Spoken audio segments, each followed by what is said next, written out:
Hello मेरे प्यारे बच्चों, कैसे हैं आप सब। Welcome to logistic chemistry. तो बच्चा आज हम 9th का सेल चैप्टर स्टार्ट करने जा रहे हैं। तो सबसे पहले सेल, जैसे कि चैप्टर का नेम ही यही है, cell the fundamental unit of life, तो हमें पता होना चाहिए सेल क्या है। तो बच्चा cell is the building block of all living organism. Cell क्या है? बिल्डिंग ब्लॉक है लिविंग ऑर्गेनिजम्स का। तो अब आपको ये पता होना चाहिए बिल्डिंग ब्लॉक का यहाँ पे मैं क्या मतलब कह रही हूँ कि बिल्डिंग ब्लॉक क्या चीज़ है। बिल्डिंग ब्लॉक बच्चा, जैसे हम कोई अपना घर बनाते हैं, ठीक है, तो हमारा घर किससे बनता है? ईंटों से बनता है ना। या सबसे पहले हम अपने घर की नींव खोदते हैं ना। तो वो नींव क्या होती है, और जो वो ईंटें हैं वो क्या है? उन ईंटों से मिलके हमारा घर बना है। तो वो जो ईंटें हैं, जो ब्रिक्स हैं, that is the building block of our house. तो हमारे घर का जो बिल्डिंग ब्लॉक है वो क्या है? ब्रिक्स। ब्रिक्स जो है वो हमारे घर की क्या है? बिल्डिंग ब्लॉक, जिससे हमारा घर बना है। तो ऐसे ही सेल क्या है? Building block of all living organisms. जितने भी लिविंग ऑर्गेनिजम्स हैं, हम हैं, एनिमल्स हैं, प्लांट्स हैं, तो वो सब किससे मिलके बने हैं? सेल्स से। तो उनके जो हमारी बॉडी की जो ब्रिक्स हैं वो क्या हैं? सेल्स हैं। तो हम क्या कहेंगे? That cells are the building blocks of our body, या फिर cell is the building block of all living organism. So every living organisms are made up of cells. तो सारे लिविंग ऑर्गेनिजम्स किससे मिलके बने हैं? सेल्स से। In our body we have smaller identical unit. हमारी बॉडी में बहुत छोटे छोटे आइडेंटिकल यूनिट हैं, like bricks in our home, ठीक है, which are present in everywhere in body. जो कहाँ पे? बॉडी की हर जगह पे प्रेजेंट होती हैं। और इन यूनिट्स को हम क्या कहते हैं? सेल। वो यूनिट्स क्या हैं? सेल। जैसे हमारा जो घर है वो डिफरेंट, जो हमारा घर है, सॉरी, वो किससे बना है? ब्रिक्स से बना है। वैसे हमारी बॉडी क्या है? छोटे छोटे स्मॉलर यूनिट से बनी है। और जो वो जैसे ब्रिक्स होती हैं वो आइडेंटिकल होती हैं, वैसे ही सेल्स भी क्या होते हैं? आइडेंटिकल होते हैं, ब्रिक्स की तरह छोटे होते हैं और हमारी बॉडी की फॉर्मेशन करते हैं। होप आपको ये पता चला होगा सेल क्या है, ठीक है। तो हम क्या कह सकते हैं? Arrangement of the cell. और जो अरेंजमेंट होती है सेल की हर लिविंग ऑर्गेनिजम्स में वो डिफरेंट होती है। Like my house is looks different from yours. जैसे कि मेरा घर है वो आपके घर से डिफरेंट दिखता है ना। क्यों? क्योंकि आपके घर की जो कंस्ट्रक्शन है, आपने जो अपनी ब्रिक्स है उनकी अरेंजमेंट किसी और तरीके से करवाई है, और मैंने अपने घर में ब्रिक्स की जो अरेंजमेंट है वो किसी और तरीके से कराई है ना। तो सेम ऐसे ही जो हमारी बॉडी है वो भी डिफरेंट दिखती है। क्यों? क्योंकि आपकी बॉडी में सेल की अरेंजमेंट किसी और तरीके से है और मेरी बॉडी में किसी और तरीके से है। तो arrangement of cells in every living organism से डिफरेंट इन एवरी ऑर्गेनिज्म। तो अब ये सेल डिस्कवर कैसे हुआ? तो बच्चा, रॉबर्ट हुक नाम का एक साइंटिस्ट था जिसने 1665 में सेल की डिस्कवरी की थी। तो अब देखो उसने डिस्कवरी कैसे की, है ना। उसको कुछ ना कुछ मोटिवेशन मिला होगा जब उसने डिस्कवरी की होगी। तो उसके पीछे एक छोटी सी स्टोरी है, वो स्टोरी मैं आपको बताती हूँ। 1661 में इंग्लैंड का एक मतलब राजा था जिसका नाम था किंग चार्ल्स, ठीक है। उसने अपने साइंटिस्ट को, जो अपने उसके जो उस टाइम पे जो साइंटिस्ट होंगे उनमें से एक साइंटिस्ट को ऑर्डर किया कि तू अपना डिफरेंट डिफरेंट माइक्रोस्कोप बना, मतलब एक सीरीज बना माइक्रोस्कोप की और उसको स्टडी कर, ठीक है। वो साइंटिस्ट जो था वो थोड़ा बूढ़ा टाइप था, है ना, काफी उसमें ईगो थी, एटीट्यूड था। उसने क्या किया? उसने अपना जो काम था वो रॉबर्ट हुक को कह दिया, कहता तू कर ले भाई, अपने बस का काम नहीं है, ठीक है। ये तो ऐसे ही ऑर्डर देता रहता रोज रोज। तो वो रॉबर्ट हुक जो था वो यंग साइंटिस्ट था, नियर अबाउट 25-26 ईयर्स ओल्ड था तब वो। तो उसको क्या लगा, उसने अभी ग्रो करना था, है ना, उसकी स्ट्रगलिंग लाइफ चल रही थी। तो उसको ये था कि हाँ अच्छी बात है ना, अगर मैं ये काम कर लूंगा तो मेरी रेपुटेशन बढ़ जाएगी, है ना, मेरा नाम हो जाएगा। और सच में जब उसने काम किया तो आज अब देख लो हम उसकी स्टडी को पढ़ रहे हैं, है ना। तो रॉबर्ट हुक क्या था, क्वाइट यंग था उस टाइम पे। उसने क्या किया, उसने जब उस राजा ने उसको सॉरी जो दूसरा साइंटिस्ट था उसने उसको काम दिया था माइक्रोस्कोप बनाने का, उसने क्या किया, खुद का ही, दूसरों के माइक्रोस्कोप पे स्टडी करने की बजाय उसने खुद का एक माइक्रोस्कोप बनाया, ठीक है। He design microscope by its own. उसने खुद से एक माइक्रोस्कोप बनाया। वो माइक्रोस्कोप एक्चुअल में काम क्या आता है? अगर हमने किसी ऑब्जेक्ट की डिटेल स्टडी करनी है, उसको डिटेल में पढ़ना है, तो हम माइक्रोस्कोप से उसकी स्टडी करते हैं, है ना। तो उसने क्या किया, ही टुक अ कॉर्क तुम्हें मैंने साइड में पिक्चर दिख रही होगी, अब उसमें देखो कॉर्क क्या होता है। उसने क्या किया, कॉर्क क्या है, एक बोतल के ढक्कन की तरह होता है। उसने उसको उसके एक स्लाइस को कट किया। वो जो कॉर्क था वो किससे बनता है, ट्री के बार्क से बनता है। उसने उस स्लाइस को, उस कॉर्क की स्लाइस को कट किया और उसको माइक्रोस्कोप से स्टडी किया, है ना। उसने खुद का पहले माइक्रोस्कोप बनाया, फिर उस माइक्रोस्कोप से किसकी स्टडी की, कॉर्क की स्टडी की। कॉर्क क्या होता है, बार्क से बना होता है ट्री की, लाइक का ढक्कन, बोतल का जो ढक्कन होता है वो लकड़ी से वाला वो, ठीक है। तो वो तुम्हें पिक्चर दिख रही होगी साइड में। तो उसने उसकी स्टडी की उस माइक्रोस्कोप से, और जब उसने उस स्लाइस को अपने माइक्रोस्कोप से देखा तो उसने क्या देखा, बहुत सारे एम्प्टी स्पेसेस देखे उसने, लाइक दिस, ठीक है। दीज मतलब जो ये जो उसका जो स्लाइस थी वो कैसे दिख रही थी, हनी कॉम के स्ट्रक्चर की तरह। What is the honey com, मधुमक्खी का छत्ता सबने देखा होगा, मोस्टली नहीं देखा तो यहाँ आपको साइड में पिक्चर भी दिख रही होगी हनीकॉम की। तो हनीकॉम की स्ट्रक्चर की तरह, मतलब वो जो स्लाइस थी कॉर्क की वो दिख रही थी, उसमें एम्प्टी स्पेसेस से, लाइक हमारी बिल्डिंग है, हम बिल्डिंग्स के अंदर, अपने घर के अंदर क्या बनाते हैं, रूम्स बनाते हैं ना छोटे छोटे, है ना। तो वो मतलब रूम्स की तरह, मतलब उसमें दिख रहा था, एम्प्टी स्पेसेस थे उसमें कुछ, मधुमक्खी की छत्ते की तरह वो स्ट्रक्चर दिख रहा था। और उस एम्प्टी स्पेसेस को उसने क्या नाम दिया, सेल। इसलिए जो सेल की डिस्कवरी थी वो किसने की, रॉबर्ट हुक ने। क्यों, क्योंकि उस टाइम पे देखो उसने सिर्फ एक जस्ट डिस्कवरी की, उसने वो माइक्रोस्कोप बनाया, है ना, फिर कॉर्क की स्लाइस को देखा, तो उसने देखा भी वहां पे कुछ छोटे छोटे मतलब स्पेसेस हैं एम्प्टी, तो उन स्पेसेस को उसने जस्ट नेम दिया था सेल्स। उसके अलावा उसने कुछ नहीं किया, कोई उसके फंक्शंस नहीं बताए क्या है, कोई बताया नहीं कि किससे मिलके बना है, कि स्ट्रक्चर कैसा है सेल का, उसने ऐसा कुछ नहीं किया, but just he named this empty spaces cells, ठीक है। क्यों सेल क्यों नाम दिया उसने, अब जैसे मैंने आपको बताया हमारे घर में छोटे छोटे रूम्स होते हैं ना, तो सेल जो वर्ड है वो लेटिन वर्ड है जिसका मीनिंग ही यही होता है, स्मॉल रूम्स। और उसने वो जो स्लाइस कट करके देखी थी माइक्रोस्कोप से, उसको वो छोटे छोटे रूम्स की तरह ही दिखी, तो इसलिए उसने उसका नाम रख दिया सेल। अब देखो भाई, रॉबर्ट हुक ने तो सेल नाम दे दिया, अब जो है ना, सेल नाम देने के बाद अब उसका स्ट्रक्चर कैसा है, उसकी फंक्शनिंग कैसी है, किससे बना है, फॉर्मेशन कैसी है, सब कुछ भी तो आगे पढ़ना पड़ेगा ना। वो मतलब साइंटिस्ट जो आगे आएंगे उन्होंने डिस्कवर किया, उसने तो सिर्फ नेम दे दिया, ठीक है। बट फिर भी 1665 में रॉबर्ट हुक ने सेल को डिस्कवर किया था। उसके बाद देख लो कितना बड़ा गैप है, 1883 में रॉबर्ट ब्राउन आया जिसने न्यूक्लियस जो सेल के अंदर होता है उसको डिस्कवर किया। देख लो कितना गैप है, 1665 से 1833, कितना टाइम लगा साइंटिस्ट लोगों को भी ये काम करने में, है ना।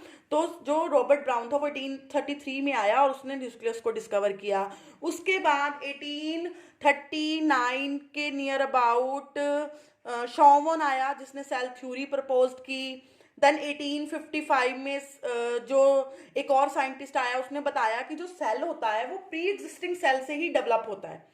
मतलब ऐसा नहीं है कि भगवान ने फेंक दिया सेल, ऐसा कुछ नहीं है। सेल जो होगा वो किससे बनेंगे, प्री एग्जिस्टिंग सेल जो होंगे उन्हीं से ही बनेंगे, जो पहले से एग्जिस्ट कर रहे हैं सेल नेचर में, उन्हीं से ही फर्दर सेल बनेंगे, ठीक है। ये बात ध्यान रखना। अब तुम्हें ये पता होना चाहिए, जो शॉवन है उसने थ्योरी दी थी सेल थ्योरी, तो वो सेल थ्योरी क्या थी, है ना। ये सेल थ्योरी क्या थी, इसके कुछ पॉइंट्स हैं। फर्स्ट पॉइंट तो यही हो गया, सेल क्या है, स्ट्रक्चर और फंक्शनल यूनिट है लाइफ का। वो कैसे, स्ट्रक्चरल यूनिट कैसे है, हमारी बॉडी सेल से मिल के बनी है, दैट मीन हमारी बॉडी को जो है सेल स्ट्रक्चर प्रोवाइड कर रहा है, तो स्ट्रक्चरल यूनिट हो गया हमारी लाइफ का। फंक्शनल यूनिट क्यों है, डिफरेंट डिफरेंट सेल्स हैं जो वो हमारी बॉडी में डिफरेंट डिफरेंट फंक्शंस करवाते हैं। लाइक डाइजेस्टिव सिस्टम है वो डिफरेंट सेल से मिलके बना है, तो फूड को डाइजेशन में हेल्प करता है। रेस्पिरेटरी सिस्टम है वो डिफरेंट सेल से बना है, रेस्पिरेशन में हेल्प करता है। एक्सक्रीटरी सिस्टम है वो डिफरेंट सेल से बना है, उसका क्या फंक्शन होता है, जो हमारा वेस्ट मटेरियल हमारी बॉडी में उसको बाहर निकालना, है ना। तो मतलब डिफरेंट डिफरेंट सेल्स क्या करते हैं, डिफरेंट डिफरेंट फंक्शन परफॉर्म करते हैं, तो दैट मीन्स सेल जो हो गए वो फंक्शनल यूनिट भी हो गए हमारी लाइफ के, ठीक है। सेकेंड पॉइंट इज, सारे ऑर्गेनिज्म जो है वो सेल से मिलके बने हैं, ये मैं आपको ऑलरेडी बता चुकी हूँ। और ये भी मैं आपको ऑलरेडी बता चुकी हूँ कि साइंटिस्ट 1855 में जिसने उसने कंफर्म भी कर दिया था कि जो सेल्स हैं वो प्री एग्जिस्टिंग सेल से बने होते हैं। अब बात करेंगे क्लासिफिकेशन कैसे करें सेल की, तो हम नंबर ऑफ सेल्स के अकॉर्डिंगली, ऑर्गेनिजम्स की क्लासिफिकेशन कैसे करें, तो नंबर ऑफ सेल्स के अकॉर्डिंगली हम क्लासिफिकेशन करते हैं। तो दो तरह के ऑर्गेनिज्म होते हैं, that is unicellular, second is multicellular. Unicellular तोड़ो यूनी, जिसका मतलब होता है वन, सेलुलर मतलब सेल, जिसमें एक सेल होगी वो क्या होगा, यूनिसेलुलर ऑर्गेनिज्म। और मल्टी सेलुलर, जिसमें मल्टी का मतलब मैनी, तो जिसमें मैनी सेल्स होंगी वो मल्टी सेलुलर। अब वन बाय वन करके पढ़ते हैं। यूनिसेलुलर का मतलब जिसमें सिंगल सेल होगी, है ना, जो मतलब एक ही सेल सारे फंक्शन परफॉर्म करेगी उस बॉडी के। लाइक हमारी बॉडी में तो कितनी सारी सेल्स है ना, हमारी बॉडी तो मल्टी सेलुलर है, बहुत सारी सेल से बनी है। डाइजेशन के लिए अलग सेल है, रेस्पिरेशन के अलग है, एक्सक्रीशन के लिए अलग है ना। बट यूनिसेलुलर जो है वो एक ही सेल से बना है, तो उसमें वही एक सेल जो होगा वो उस बॉडी के डिफरेंट फंक्शंस को परफॉर्म करेगा। डाइजेशन भी वही सेल करेगा, एक्सक्रीशन भी वही करेगा, रेस्पिरेशन भी वही, सब कुछ वही सेल करेगा। तो अब बात आती है इसका एग्जाम्पल। आप सोचोगे इसका एग्जाम्पल क्या हो सकता है, तो इसका एग्जाम्पल आप 8th में बहुत अच्छे से पढ़ चुके हो, दैट इज अमीबा। अमीबा क्या है, माइक्रो ऑर्गेनिज्म है, बहुत छोटा होता है, जो हम अपनी नेक्ड आई से नहीं देख सकते। उसको अगर देखना है तो आपको माइक्रोस्कोप से देखना पड़ेगा, ठीक है। शेपलेस होता है, इसकी कोई शेप नहीं होती, आपको दिख ही रही है। क्यों, इसमें एक ही सेल है, तो उस सेल जैसी वो सेल शेप रखेगा वैसे ही अमीबा शेप रखेगा, ठीक है। मिलता कहाँ है, मैरीन रीजन्स में मिलता है, वाटरी एरिया में, जहाँ वाटर बहुत ज्यादा हो, पॉन्ड वगैरह। तो बिल्कुल जो अंडर वाटर नीचे वाली सतह होती है पानी की, वहां आपको मिलेगा, जहाँ पे थोड़ी बहुत वो पौधे भी उगे होते हैं, वहां उनके साथ कहीं होगा अमीबा पे, ठीक है। तो ये क्या होता है, यूनिसेलुलर। और paramecium is a unicellular. Next example is unicellular का पैरामीशियम, वो इस कैटेगरी में आता है, कौन सी कैटेगरी, सिलिएट प्रोटोजोआ। सिलिएट का मतलब होता है इसके जो बॉडी के ऊपर हेयर्स लाइक स्ट्रक्चर होता है, इसका हेयर्स जैसे जैसे हेयर होते हैं वैसे लगे होते हैं। तो paramecium is also the example of unicellular. Bacteria जो नॉर्मली हमें पता है बैक्टीरियाज क्या होते हैं, जब अपने हैंड वगैरह वॉश नहीं करते तो बैक्टीरियाज वगैरह हमारे हैंड पे आ जाते हैं ना। तो ये भी माइक्रो ऑर्गेनिज्म है, and this also falls in a category of unicellular micro, sorry हाँ, यूनिसेलुलर माइक्रो ऑर्गेनिज्म, ठीक है। Next is multi cellular. Multi cellular नाम से क्लियर है, जिसमें क्या हो, मल्टी सेल हो, मैनी सेल्स हो, लाइक ह्यूमन, एनिमल्स, ठीक है। उसके बाद there is a division of labour in multi cellular. What is the meaning of division of labour here, that means different cells जो हैं वो डिफरेंट डिफरेंट फंक्शंस करेंगे। हमने हर सेल को डिवाइड कर दिया उसके फंक्शन के अकॉर्डिंग। अब इसको हम कैसे ले सकते हैं, मान लो मैं अपना घर बना रही हूँ, आप कोई बिल्डिंग बना रहे हो, तो हम क्या करते हैं, बहुत सारी लेबर लगाते हैं ना, बहुत सारे मजदूर लगाते हैं ना। तो वो मजदूर क्या करते हैं, ये तो है नहीं कि सारे मजदूर सीमेंट ही उठा रहे हैं, सारे मजदूर पानी ही दे रहे हैं, सारे मजदूर खुदाई कर रहे हैं, नहीं ना। तो हम क्या करते हैं, मान लो मैंने 10 मजदूर लगाए, तो मैं क्या कहूंगी, 2 को कहूंगी तुम सीमेंट उठा के लाओ, 2 खुदाई करो, है ना, 2 पानी लेकर आओ, ऐसे ही करेंगे ना। तो हम वो 10 लेबर को, 10 मजदूरों को क्या करते हैं, डिफरेंट डिफरेंट वर्क दे देते हैं। तो that is called the division of labour. तो सेम हमारी बॉडी में होता है, जो सेल्स होते हैं हम उनको डिवाइड कर देते हैं कि तुम सेल्स जो एक सेल का ग्रुप बनाते हो, भाई तुमने तो डाइजेशन में हेल्प करनी है हमें, तुमने हमें एक्सक्रीशन में हेल्प करनी है, तुमने हमें ब्रीदिंग में हेल्प करनी है एंड ऑल, है ना। तो that there is a division of labour in multicellular. Unicellular में डिवीजन ऑफ लेबर हो ही नहीं सकती, क्यों, यूनिसेलुलर है, बना ही एक सेल से है, तो हम डिवीजन ऑफ लेबर कैसे करेंगे, ठीक है ना। Now next point is some organisms have cells of various kind. कई ऑर्गेनिज्म में बहुत डिफरेंट तरह के सेल्स होते हैं, like human body, of course ये तो हमें पता ही है, मैंने पहले भी बता दिया, हमारी बॉडी डिफरेंट सेल से बनी है। Kidney cells are different from nerve cells are different from blood cells are different from bone cells, है ना।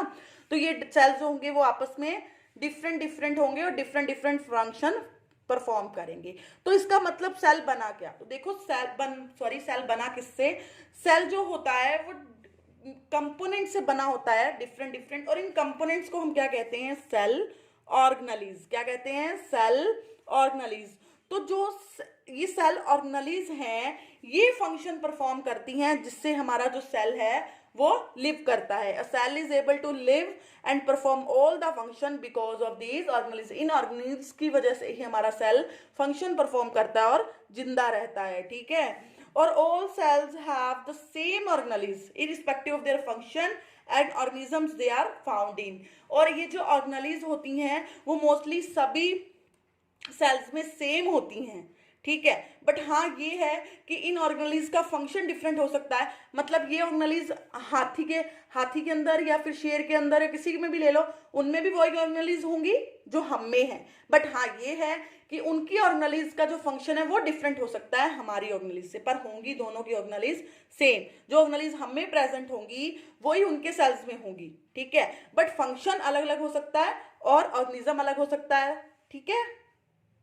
तो अब ये ऑर्गेनेल्स है कौन सी जो हमने इस चैप्टर में फर्दर पढ़नी है, जो मैं आपको नेक्स्ट लेक्चर में कराऊंगी।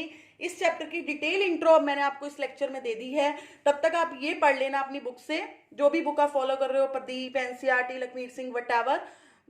बट उसको पढ़ने के बाद फिर जब आप हम ऑर्गेनेल्स करेंगे तो आपको बहुत इजी रहेगा, क्योंकि पहले वाला कंसेप्ट आपको क्लियर होगा। तो हमने इस चैप्टर में ये सारी ऑर्गेनेल्स पढ़नी है, nucleolus, nucleus, vesicle, rough endoplasmic reticulum, ribosomes, smooth endoplasmic reticulum, mitochondria, lysosome, cell membrane, Golgi apparatus, centrosomes.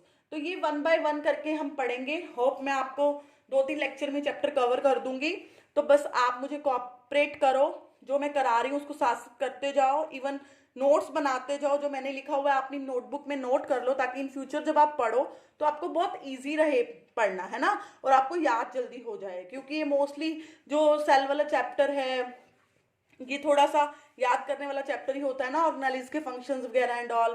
तो आप इसको अच्छे से कर लो। मेरे चैनल को सब्सक्राइब करो, ज़्यादा से ज़्यादा अपने फ्रेंड्स के साथ शेयर करो मेरी वीडियोस, ताकि वो भी उसका फ़ायदा उठा सकें, ठीक है। Thank you so much.